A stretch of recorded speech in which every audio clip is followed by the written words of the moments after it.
তো হ্যালো বন্ধুরা, আশা করি তোমরা সকলে অনেক ভালো আছো। আবারও চলে আসলাম নতুন একটি টপিক নিয়ে। তো আজকে আমাদের টপিকটি হচ্ছে ইংলিশের সামারি লেখা।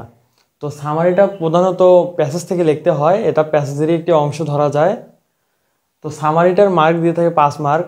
তো আজকে আমি তোমাদেরকে সামারির একটা ফরম্যাট শেখাবো, যেটা শিখলে তোমরা যত সামারি আসুক না কেন সবগুলোর অ্যান্সারই খুব সহজেই দিয়ে দিতে পারবে।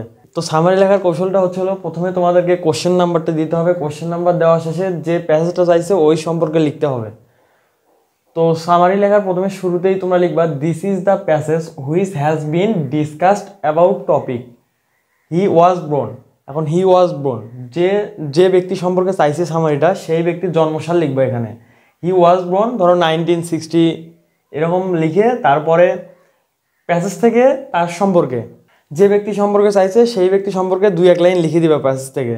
এখন হইতে পারে ওই ব্যক্তি সম্পর্কে যে ব্যক্তিটা কি কাজ করছিল বেঁচে থাকা অবস্থায় এরকম, বা বেঁচে রয়েছে এরকম অবস্থায় কি কাজ করতেছে এগুলা।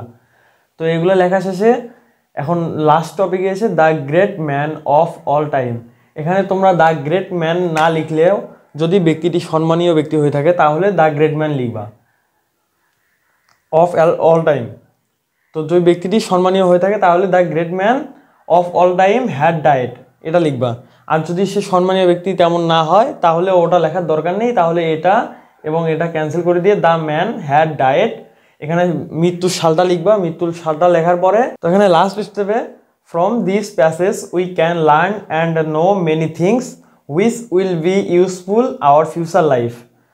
তো এখানে তোমরা এটা লেখার কারণ হলো এই প্যাসেজ থেকে আমরা অনেক কিছু শিখতে পারছি যেটা আমাদের ভবিষ্যৎ জীবনে কাজে লাগাতে পারবো।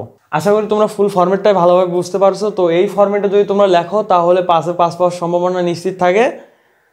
তো আবারও দেখা হবে নতুন কোনো এক ভিডিওতে, সেই পর্যন্ত সকলে ভালো থাকবে।